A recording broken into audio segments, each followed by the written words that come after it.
اب ہم پراپرلی اپنے آنسر کا سٹارٹ لیتے ہیں اور یہاں سے لکھتے ہیں Stanley Wolpert in his book Jinnah Pakistan describe the role of Quaid Azam in the following words. یہ ایک آتھر ہے، اس نے قائد اعظم پر ایک کتاب لکھا تھا جناح پاکستان. اس میں اس نے کہا تھا قائد اعظم کے بارے میں کیا کہا تھا. اس کو آپ نے ڈبل جو کاما ہے اس میں بند کرنا ہے اور ہائی لائٹ لکھنا ہے.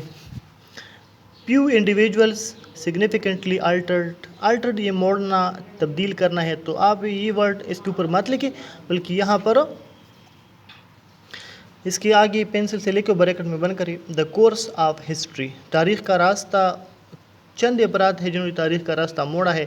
Pure still modified the map of the world اور چند لوگ ہیں جنہوں نے دنیا کے نقشے میں تبدیلی کی ہے. Hardly any one can be credited with creating a new state لیکن ایسے کم افراد ہیں جنہوں نے نئی ریاستیں بنائی ہے. محمد علی جناح ڈیڈ آل تھری اور محمد علی جناح ایسا ہے جس نے تاریخ بھی موڑی، دنیا کے نقشے کو بھی تبدیل کیا اور اس کے ساتھ ساتھ نئی ریاست بھی بنائی، تو اس کو یہ اعزاز حاصل ہے کہ اس نے یہ تینوں کام کیے ہیں. اس کے بعد اگلی لائن میں آپ سٹارٹ کریں. Quaid Azam Muhammad Ali Jinnah one of the greatest leader of 20th century. یہ 20th سینچری کو آپ لوگ ہائی لائٹ لکھیں مارکر سے. ہی واز بورن آن 25 دسمبر 1876. یہ 25 دسمبر 1876 کو بھی آپ مارکر سے لے کے ہائی لائٹ لکھیں. And became the founder of Pakistan اور پھر پاکستان بن گئے تھے. He was not only a great lawyer, وہ نہ صرف ایک بڑے وکیل تھے but also a best political leader of the Muslims of India, بلکہ ہندوستان کے مسلمانوں کے ایک بہترین سیاسی رہنما بھی تھے.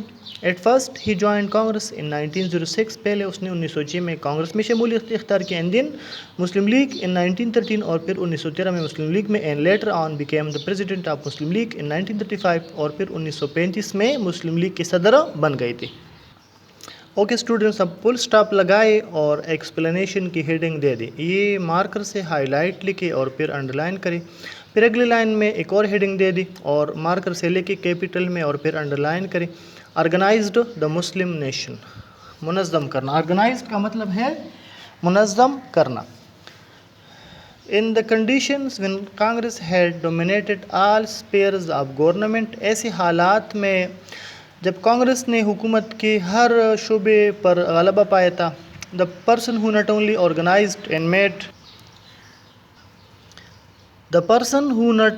organized and made movable the Muslims. وہ شخص جس نے نہ صرف مسلمانوں کو منظم کیا بلکہ ان کو متحرک کیا ان دیئر پولیٹیکل اسٹرگل، اپنی سیاسی کوشش میں، جدوجہد میں. But also brought them to their destination، بلکہ ان کو اپنے منزل تک بھی لے کر گیا. واس قائد اعظم محمد علی جناح. تو وہ شخصیت کون تھی؟ وہ تھی قائد اعظم محمد علی جناح. اس نے نہ صرف مسلمانوں کو منظم کیا، متحرک کیا، بلکہ ان کو اپنی منزل مقصود تک بھی لے کر گئے. فل سٹاپ لگائے. پھر نیکسٹ ہیڈنگ دے دی جناح joined Congress and Muslim league. انہوں نے کب کانگریس اور مسلم لیگ میں شمولیت اختیار کی؟ تو اس پیراگراف میں ہم اس پر بحث کریں گے. یہ مارکر سے لے کے انڈر لائن کری. پھر نیکسٹ لائن سٹارٹ کری. Quaid Azam first joined Congress in 1906. پہلے اس نے 1906 میں کانگریس میں شمولیت اختیار کی. ان 1913 ہی جوائنڈ مسلم لیگ اور پھر 1913 میں اس نے مسلم لیگ میں شمولیت اختیار کی. He efficiently served both the parties for the interest of the Indian nation. اس نے ہندوستانی قوم کے مفاد کے لیے دونوں جو پارٹیاں تھیں اس میں مؤثر طریقے سے کام کیا. Role in Lucknow pact 1916. معاہدہ ہوا تھا لکھنؤ میں مسلم لیگ اور کانگریس کے درمیان، اس کو لکھنؤ پیکٹ کا نام دیا جاتا ہے. تو اس میں کیا کردار تھا قائد اعظم کا؟ یہ ہائی لائٹ لکھے، مارکر سے لکھے اور پھر انڈر لائن کرے کیپٹل میں لے کے. He succeeded to bring closer both Congress and Muslim League on a pact at Lucknow in 1916. اس نے 1916 میں لکھنؤ میں کانگریس اور مسلم لیگ کو ایک معاہدے پر قریب لانے کی کوشش کی جس میں وہ کامیاب ہوئی. He resigned from Congress in 1920. پھر یہ لے کے 1920 ہائی لائٹ لے کے مارکر سے اس نے 1920 میں کانگریس سے استعفیٰ دیا on the basis of refusal of Congress to join the non-cooperation movement. Congress اس انکار پر کہ انہوں نے نن کارپوریشن موومنٹ میں حصہ لیا تھا، اس پر یعنی اس بات پر قائد اعظم کا کانگریس سے اختلاف تھا جو نن کارپوریشن موومنٹ تھا. تو قائد اعظم نے کانگریس سے استعفیٰ دیا. پھر اگلی ہیڈنگ دے دی پریزنٹڈ 14 پوائنٹس. یہ مارکر سے لے کے کیپٹل میں انڈر لائن کرے. Quaid Azam fought the war of independence with in their limit within limits and was never imprisoned.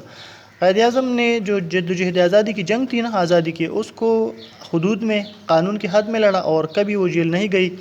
In 1928 when Congress ignored the demand of Muslim in constitutional proposals, 1928 میں جب آئینی جو تجاویز تھے اس میں قائد اعظم نے مسلمانوں کو کے مطالبات کو نظر انداز کیا. He responded in the form of his famous 14 points in 1929. تو 1929 میں قائد اعظم نے اپنے مشہور 14 نکات پیش کیے. 14 پوائنٹس اور 1929 اس کو مارکس لے کے ہائی لائٹ لے کے. Round table conference, Quaid Azam گول میز اجلاسوں میں شرکت کے لیے بھی گئے تھے، تو اس کے بارے میں بھی بات کرتے ہیں کہ یہاں پر بھی اس نے مسلمانوں کے جو ڈیمانڈ تھے اس کو بہترین طریقے سے پیش کیا تھا. Different sessions of round table conference were held in 1929, 30 and 1931 respectively in London. 1930، 31 اور 32 میں لندن میں گول میز اجلاس ہوئی تھے.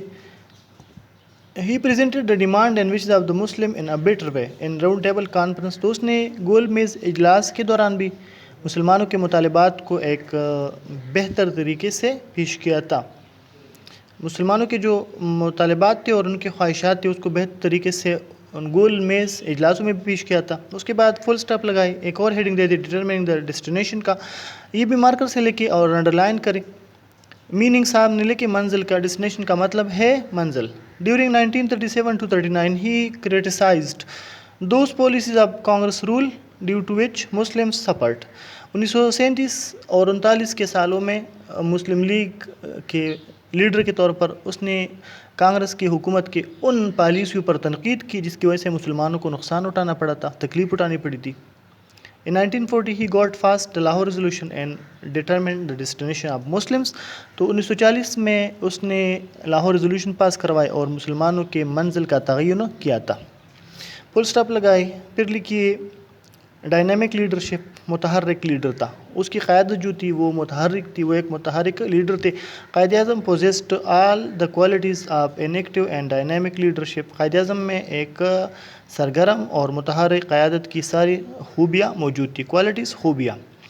He led the Muslims with more prudence. اس نے مسلمانوں کی زیادہ پروڈنس کے ساتھ، اس نے زیادہ ذہانت اور باقاعدگی کے ساتھ مسلمانوں کی قیادت کی. He was man of principles and never acted against law. وہ اصولوں کے آدمی تھے، یعنی اصولوں پر کاربند آدمی تھے اور کبھی قانون کے خلاف کام نہیں کیا تھا. کنکلوژن لے کے آخر میں جو خلاصہ ہے، Quaid Azam led the freedom movement and Pakistan movement in such a way that has no example in history. Quaid Azam نے تحریک آزادی اور تحریک پاکستان کی ایسی قیادت کی ہے کہ جس کی تاریخ میں مثال نہیں ملتی. یہ ہمارا کویشچن نمبر 10 تھا. یہ ابھی اپنے اختتام کو پہنچا ہے. ابھی جب آپ لوگ لکھ لو گے پوری طرح تو پھر ڈبل فنشنگ لائن ڈرا کر لیں. یہ آپ کے شارٹ کویشچن فنش ہو گئے سارے کے سارے.